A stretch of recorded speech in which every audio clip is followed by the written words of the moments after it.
Mind of the Beast. Scary story published by Scare Fiction. Chapter 1, The Introduction. I've always been haunted by darkness. It's not just the absence of light, it's the shadowy depths of my own mind that terrify me the most. My name is Ethan, and for as long as I can remember, nightmares have been my constant companions.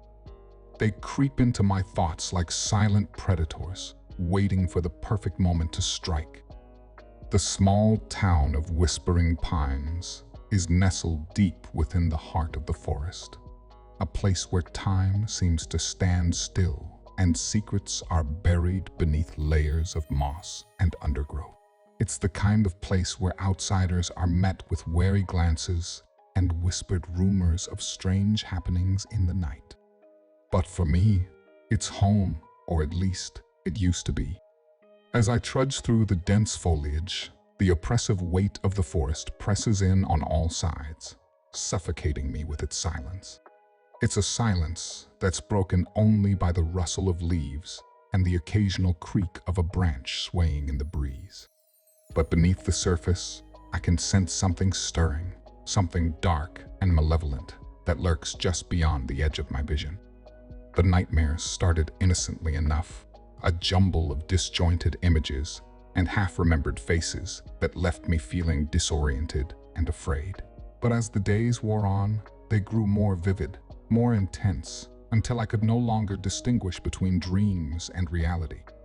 Shadows seemed to dance at the corners of my vision, whispering secrets that I couldn't quite grasp. I tried to shrug it off, to convince myself that I was just imagining things, but the feeling of unease refused to be ignored. It followed me wherever I went, a constant presence that weighed heavily on my mind. And then, one night, it happened.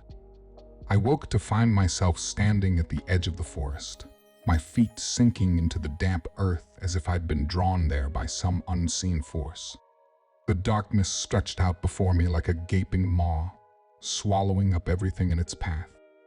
And then, from the depths of the trees, I heard it, a low, guttural growl that shivers down my body. I stumbled backwards, my heart pounding in my chest as I tried to make sense of what was happening. But before I could gather my thoughts, a figure emerged from the shadows, a monstrous, hulking creature with glowing eyes that seemed to pierce straight through to my soul. I tried to scream, to run, but my limbs refused to move. I was rooted to the spot, helpless in the face of the approaching darkness. And then, just as suddenly as it had appeared, the creature vanished, leaving me alone in the darkness once more. I collapsed to the ground, gasping for air as the adrenaline coursed through my veins. It was then that I knew I was no longer safe in Whispering Pines. Something wicked had awoken in the depths of the forest, and it was coming for me. Chapter 2, The Haunted Past. Memories are like ghosts, lingering in the darkest corners of my mind, refusing to be forgotten. As I delve into my troubled past, I'm forced to confront the demons that have haunted me for years. It started with the accident, the night everything changed. I was just a child, innocent and naive, until fate intervened and ripped my world apart. The details are hazy, obscured by the passage of time and the weight of trauma, but some things are etched into my memory with painful clarity. The screech of tires, the sickening crunch of metal on metal, the screams of pain and terror echoing in the night. And then, silence, a deafening silence that seemed to stretch on for an eternity. When I woke in the hospital bed, my body broken and bruised, I was told that my parents were gone, victims of a tragic accident that left me orphaned and alone. But as the years passed, I couldn't shake the feeling that there was more to the story than I'd been led to believe. It wasn't until I stumbled upon an old family photo album buried deep in the attic that I began to uncover the truth. Amidst the faded photographs and yellowed pages, I discovered glimpses of a past long forgotten, a past shrouded in mystery and shadow. There were faces I didn't recognize, names that seemed to have been erased from existence. And then, tucked away in the corner of one photo, I found him, the man from my nightmares, the one who had haunted my dreams since that fateful night. His name was Elias Blackwood, a distant relative with a reputation for dabbling in the occult. Rumors swirled around him like smoke, whispers of dark rituals and forbidden knowledge that crept my soul. And yet, despite the warnings, there was something about him that drew me in a sense of familiarity that I couldn't explain. As I dug deeper into my family history, I uncovered secrets that had been buried for generations, secrets that hinted at a connection to the supernatural. It seemed that Elias Blackwood had been more than just a distant relative. He had been a key player in a dangerous game of power and intrigue. But the more I uncovered, the more questions arose. What had happened to my parents that fateful night? And what did Elias Blackwood have to do with their deaths? As I wrestled with these thoughts, a creepy panic ran down my body, a feeling of unease that I couldn't shake. It was as if something dark and malevolent was lurking just beyond the edge of my vision, waiting to strike. But I refused to be cowed by fear. Armed with newfound knowledge and a steely determination, I vowed to uncover the truth, no matter the cost. For I knew that only by confronting the ghosts of my past could I hope to find peace in the present. Chapter 3: The Ominous Discovery. The air in the attic was thick with dust, swirling in the dim light as I rummaged through boxes of forgotten memories. My fingers brushed against the cool metal of an old trunk, sending a shiver down my body. With trembling hands, I lifted the lid, revealing a treasure trove of forgotten relics. Amidst the moth-eaten clothes and faded photographs, I found an ancient journal, its leather cover cracked and weathered with age. As I flipped through its pages, the words danced before my eyes, revealing secrets long forgotten. The journal belonged to Elias Blackwood, my distant ancestor and the source of so much pain and confusion. His words were cryptic, filled with hints of a darkness that lurked just beyond the edge of reality, a darkness he called the Beast. According to the journal, the Beast was no mere legend, but a malevolent entity with the power to twist reality itself. It fed on fear and suffering, growing stronger with each passing day. And now, it seemed, it had set its sights on me. As I read on, a sense of unease settled over me like a heavy blanket. Strange phenomena had plagued me since that fateful night in the forest. Whispers in the darkness, shadows that seemed to move of their own accord. And now, with the discovery of the journal, those phenomena intensified, confirming my worst fears that something sinister was at play. The whispers grew louder, their words twisting and distorting until they were barely recognizable. Shadows danced at the corners of my vision, morphing into grotesque shapes that crept my soul. And then, one night, I saw a pair of glowing eyes staring back at me from the darkness. I tried to convince myself that it was just my imagination, that I was simply seeing things in the darkness. But deep down, I knew the truth. The Beast was real, and it was coming for me. As the days passed, the situation grew increasingly dire. I could feel the Beast's presence growing stronger with each passing moment, its dark influence seeping into every corner of my life. It was as if I were trapped in a waking nightmare, unable to escape the horrors that lurked just beyond the edge of perception. But I refused to give in to fear. Armed with Elias Blackwood's journal and a newfound sense of determination, I vowed to uncover the truth behind the Beast's existence and put an end to its reign of terror once and for all. For I knew that only by confronting the darkness head-on could I hope to emerge victorious. Chapter 4: The Unsettling Encounter. The forest seemed to close in around me, the trees whispering secrets that creeped my body. Armed with nothing but Elias Blackwood's journal and a sense of impending doom, I ventured deeper into the heart of the darkness, determined to confront the entity known only as the Beast. As I walked, the air grew thick with tension, every sound magnified until it felt as if the entire forest were holding its breath. I could feel the Beast's presence looming over me like a dark cloud, its malevolent gaze watching my every move. And then it happened, a rustling in the underbrush, a shadow darting through the trees. My heart pounded in my chest as I turned to face the source of the disturbance, my hands shaking with fear. And there it was, the Beast, emerging from the darkness with a low, guttural growl that crept through my soul. Its eyes glowed with an otherworldly light, piercing through the darkness like beacons of pure malevolence. I tried to run, to flee from the creature's grasp, but my legs refused to move. I was rooted to the spot, helpless in the face of such overwhelming terror. And then, just as suddenly as it had appeared, the Beast vanished, leaving me alone in the darkness once more. I stumbled backwards, my breath coming in ragged gasps as I tried to make sense of what had just happened. Had it all been a trick of the mind, a hallucination brought on by fear and exhaustion? Or had I truly come face to face with the embodiment of pure evil? As I struggled to regain my composure, I remembered the tales my grandmother used to tell me, a warning passed down through generations of Whispering Pines residents. According to legend, the Beast was no mere creature of the night, but a manifestation of the town's darkest secrets and most primal fears.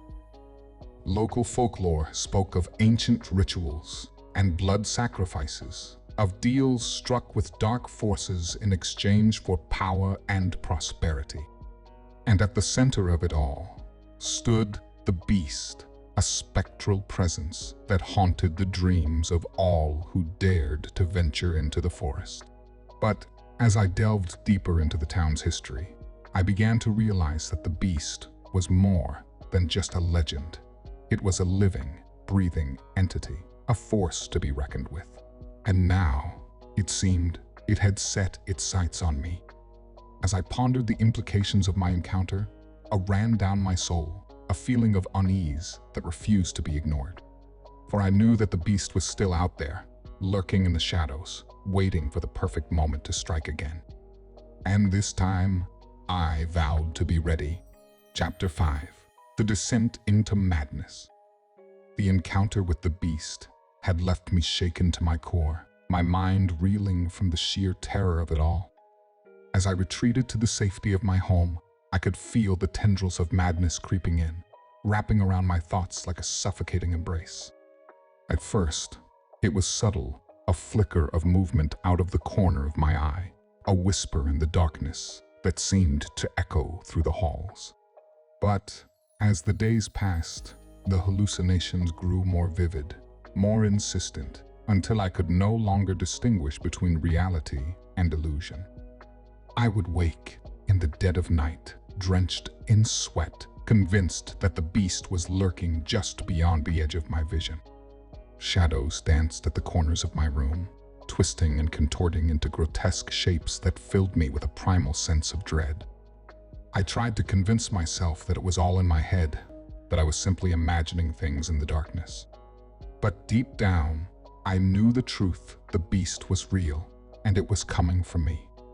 As my mental state deteriorated, so too did the world around me. Paranormal activity plagued my every waking moment, tormenting me with its relentless presence. Objects would move of their own accord, doors would slam shut with a deafening crash, and the air would grow thick with the stench of decay. I tried to seek solace in the company of others, but even they could not escape the reach of the Beast. My friends grew distant, their eyes filled with pity and fear as they watched me spiral further into madness. And then, one by one, they began to disappear, swallowed up by the darkness that lurked just beyond the edge of perception. I was alone, trapped in a waking nightmare from which there seemed to be no escape. The lines between reality and hallucination blurred until they were indistinguishable, leaving me adrift in a sea of darkness and despair. But amidst the chaos, a flicker of hope emerged, a glimmer of light in the darkness.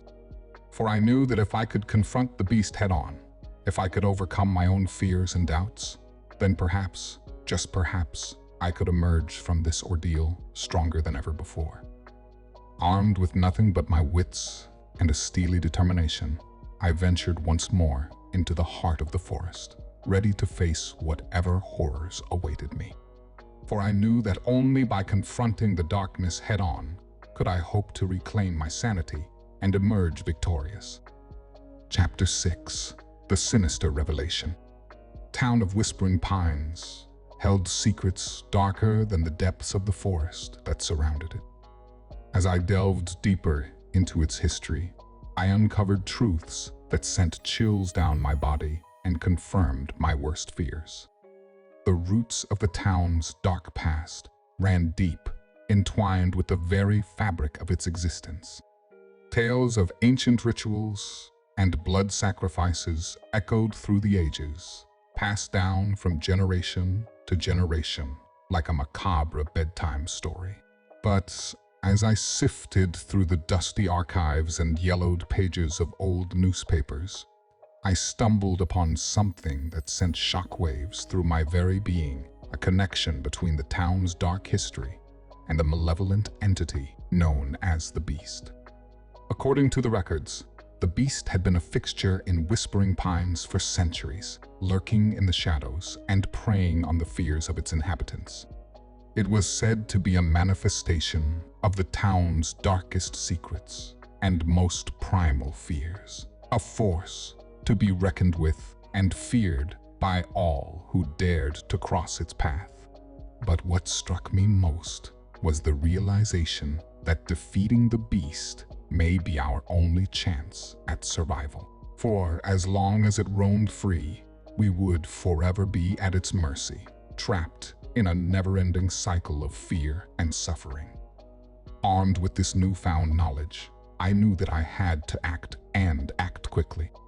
The fate of Whispering Pines hung in the balance, and it was up to me to put an end to the reign of terror once and for all. But confronting the Beast would be no easy task. It was a creature of darkness and shadow, cunning and elusive, and it would stop at nothing to protect its dominion over the town. As I ventured into the heart of the forest, once more, I could feel the weight of centuries of darkness pressing down on me, suffocating me with its oppressive presence. But I refused to be cowed by fear. Armed with determination and a steely resolve, I pushed forward, ready to face whatever horrors awaited me. And then, in the depths of the forest, I saw a pair of glowing eyes staring back at me from the darkness. The Beast had returned, more powerful and more terrifying than ever before. But this time, I was ready.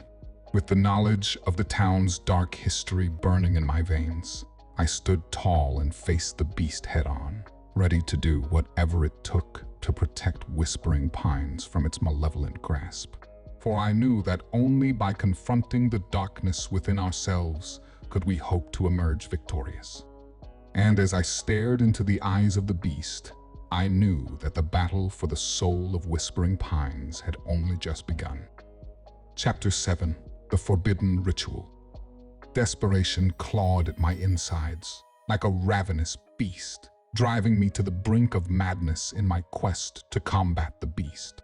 With each passing day, its grip on Whispering Pines tightened, its malevolent presence suffocating the very soul of the town. I knew that if I didn't act soon, there would be no hope left for us. Driven by a sense of urgency, I turned to the forbidden arts of the occult in search of answers. Dusty tomes and ancient manuscripts became my guides as I delved deeper into the dark underbelly of Whispering Pines, desperate to uncover the secrets that could hold the key to defeating the Beast once and for all.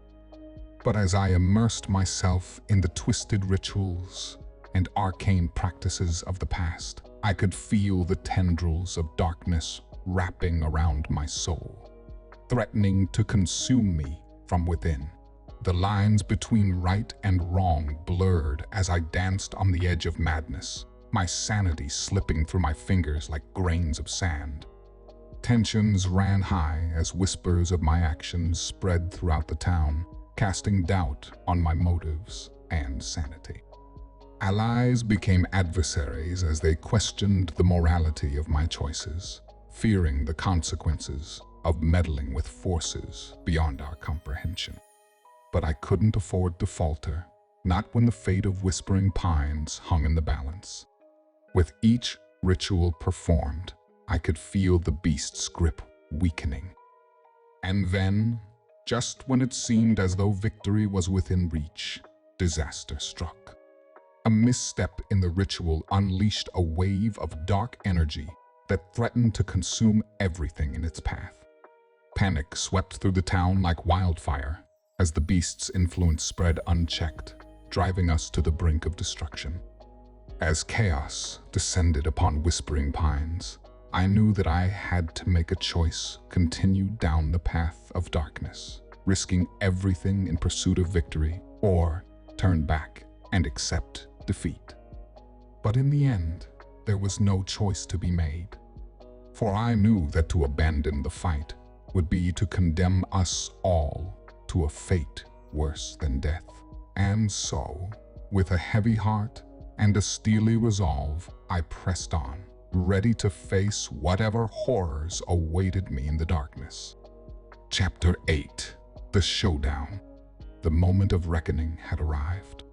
With my heart pounding in my chest and determination coursing through my veins, I stood face to face with the beast, ready to confront the embodiment of pure evil that had terrorized Whispering Pines for far too long.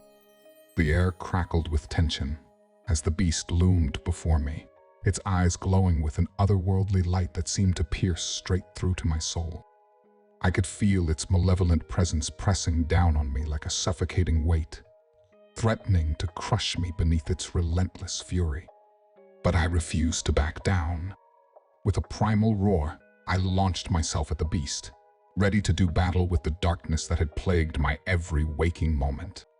The forest echoed with the clash of steel against claw, each blow ringing out like a thunderclap in the night. Intense action and suspense filled the air as the battle raged on, each of us locked in a deadly dance of death and destruction. The ground trembled beneath our feet as we unleashed our fury upon one another, the very fabric of reality warping and twisting with each passing moment. But as the battle reached its climax, I knew that victory was within reach. With a final burst of strength, I plunged my weapon deep into the beast's heart, a primal scream tearing itself from my lips as I banished the darkness from Whispering Pines once and for all. As the beast let out a final, agonized roar, its form began to dissolve into nothingness, its malevolent presence dissipating into the ether like smoke on the wind. And with its defeat, a sense of peace washed over me, filling me with a newfound sense of hope and optimism for the future. But the battle had taken its toll, leaving me battered and bruised, but victorious nonetheless.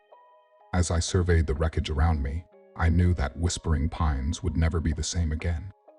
But with the beast vanquished and the darkness banished, I knew that the town could finally begin to heal. As I turned to leave the forest behind me, a sense of satisfaction washed over me. The battle between good and evil had been fought and won, and though the scars would linger, Whispering Pines would rise from the ashes stronger than ever before. And as the first light of dawn broke over the horizon, I knew that a new chapter had begun, one filled with hope, redemption, and the promise of a brighter tomorrow. Chapter 9: The Aftermath. The air in Whispering Pines was heavy with the weight of victory, yet my heart remained burdened with the memories of all that had transpired. Despite banishing the beast from our lives, I found myself struggling to come to terms with the trauma and loss I had endured. In the aftermath of the showdown, the town lay in ruins, its once vibrant streets now silent and empty. The scars of battle marred the landscape, a grim reminder of the darkness that had threatened to consume us all. And yet, amidst the destruction, there was a glimmer of hope, a sense of newfound freedom that whispered on the wind. But for me, the wounds ran deeper than the physical. The horrors I had witnessed haunted my dreams, their echoes reverberating through the halls of my mind like a never-ending nightmare. Despite my best efforts to push them aside, they lingered like a shadow, threatening to swallow me whole. Lingering doubts and fears gnawed at my sanity, threatening to consume me from within. What if the beast returned, more powerful and more vengeful than before? What if all our efforts had been in vain, and the darkness still lurked just beyond the edge of perception? I tried to push aside these thoughts, to focus on rebuilding my shattered life, but the weight of the past proved to bear. Everywhere I looked, I saw reminders of all that we had lost, the friends who had fallen in battle, the homes that lay in ruins, the scars that marred the landscape. But amidst the despair, there were glimmers of hope, a sense of unity and resilience that refused to be extinguished. Together, we began the arduous task of rebuilding Whispering Pines, brick by brick, stone by stone. But even as we worked to rebuild our town, the wounds of the past remained raw and fresh. Each passing day brought with it a new challenge, a new reminder of all that we had lost. And yet, through it all, we persevered, drawing strength from the bonds of friendship and community that bound us together. As the days turned into weeks, and the weeks into months, I found solace in the simple acts of everyday life, the laughter of children playing in the streets, the warmth of the sun on my skin, the comforting embrace of loved ones. And though the scars of battle may never truly heal, I knew that with time, we would find a way to move forward together. For in the face of adversity, we had found strength, and in the darkness, we had found light. And as we stood together, united in our resolve, I knew that no matter what the future held, we would face it together as one. Chapter 10. The Lingering Threat. For a fleeting moment, it seemed as though peace had finally descended upon Whispering Pines. The scars of battle began to fade, and laughter once again filled the streets. But beneath the surface of our newfound tranquility, a shadow loomed, a sinister presence that refused to be forgotten. Just when I dared to believe that the nightmare was over, signs emerged that the beast may still linger, plotting its revenge. It started with whispers in the darkness, faint echoes of a past that refused to be buried. At first, I dismissed them as nothing more than remnants of my own paranoia, the lingering echoes of a trauma that still haunted my dreams.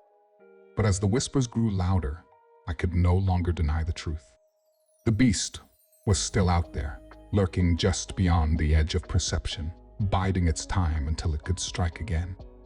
And I knew that if we didn't act quickly, all our efforts would have been in vain. Suspense hung heavy in the air as I raced against time to prevent the beast from regaining its strength. Every moment felt like an eternity, every shadow a potential threat waiting to pounce. But despite my best efforts, I could feel the darkness closing in, its icy tendrils wrapping around my soul like a vice.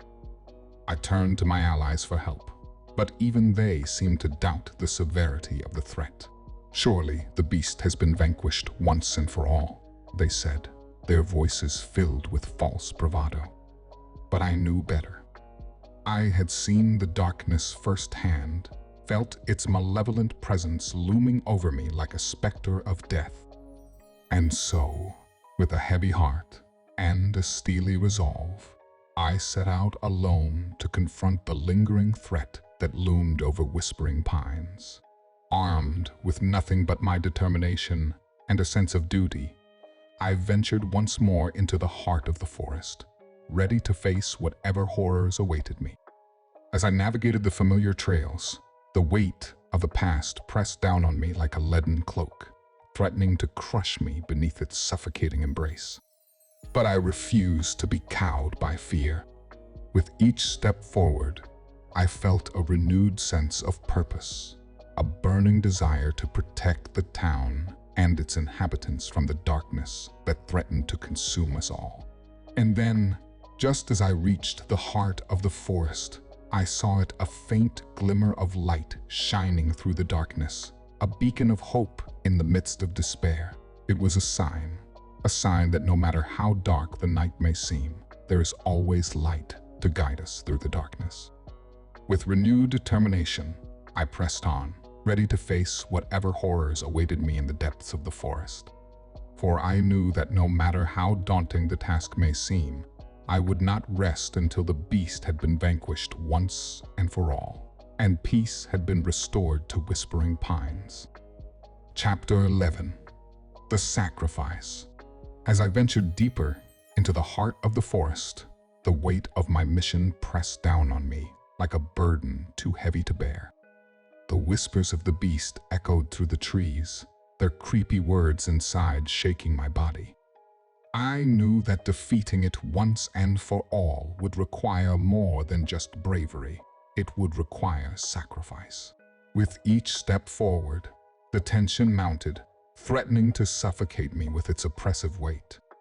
The darkness seemed to press in from all sides, its malevolent presence looming over me like a specter of death. But I refused to be cowed by fear. I had come too far to turn back now. As I reached the clearing at the heart of the forest, I saw it the source of all our troubles, the embodiment of pure evil. The beast stood before me, its eyes glowing with an otherworldly light, its presence radiating power and malevolence. I knew then what had to be done. To defeat the beast, once and for all, I would have to make the ultimate sacrifice. It was a choice no one should ever have to make, a choice that would tear at the very fabric of my soul. But I knew that it was the only way to save Whispering Pines from the darkness that threatened to consume us all. Tension mounted as I grappled with my inner demons, torn between duty and desire, between love and sacrifice. The weight of the decision bore down on me like a crushing weight, threatening to break me apart at the seams. But I knew that I could not falter. The fate of the town and all those who called it home hung in the balance. And so, with a heavy heart and a steely resolve, I made my decision. I would confront the beast head on, risking everything in a desperate bid to banish it from our lives, once and for all. But I knew that victory would come at a cost, one that I was willing to pay. As I faced the beast, I felt a sense of calm wash over me, a peace born of acceptance and resolve. I knew that this would be my final battle, my last stand against the forces of darkness that threatened to tear our world apart. But even as I prepared to make the ultimate sacrifice, doubts gnawed at the edges of my mind. What if I failed? What if my sacrifice was in vain, and the beast returned stronger than ever before? What if all my efforts had been for nothing? But as the beast lunged forward, its claws outstretched and its eyes burning with fury, I pushed aside my doubts and fears. For I knew that no matter what the outcome, I would face it with courage and determination. And as I prepared to confront the darkness head-on, I knew that whatever the future held, I would face it with a heart full of hope and a soul unbroken by fear. Chapter 12. The Final Confrontation. The air crackled with tension as I faced the beast for the last time, our gazes locked in a battle of wills and determination. This was it, the moment of truth, the climax of our long and bloody struggle. Victory or defeat hung in the balance, and I knew that I could not afford to falter. With a roar that shook the very foundations of the earth, the beast lunged forward, its claws slashing through the air with deadly precision. I dodged and weaved, my movements fueled by adrenaline and desperation. Every blow I landed was met with equal force, the clash of steel on steel echoing through the clearing like a symphony of destruction. But despite the beast's formidable strength, I refused to back down. With each passing moment, I could feel my resolve growing stronger, my determination burning brighter than ever before. This was my moment, my chance to finally put an end to the darkness that had plagued Whispering Pines for far too long. As the battle raged on, I could see the fear in the beast's eyes, a flicker of doubt that betrayed its true nature. It knew that it was no match for my determination, no match for the power of love and sacrifice that burned within me like a beacon of hope.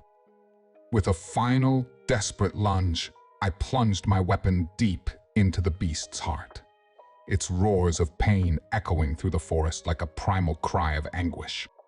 And then, in an instant, it was over. The darkness that had threatened to consume us all was banished, its hold over Whispering Pines broken at last. But victory came at a high cost. As I stood amidst the wreckage of our battle, I could feel the weight of all that had been lost pressing down on me like a leaden cloak. Friends had fallen, homes had been destroyed, and the scars of battle would linger for years to come.